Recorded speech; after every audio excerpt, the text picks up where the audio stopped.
Here I have CUBOT Max 3, and today I'm going to show you how to change volume buttons function in camera on this device. So firstly you have to open camera, then tap on the gear icon to access its settings, and then go to the volume keys. So you can set it to capture, to zoom, or to just volume. So let's set it to zoom and try this feature out. And as you can see right now with volume keys, I can zoom in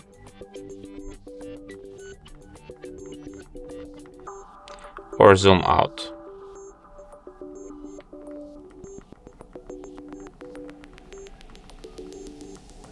Something like that. So yeah, and that's it. Thanks for watching. If you find this tutorial useful, don't forget to hit that like button and subscribe to our channel.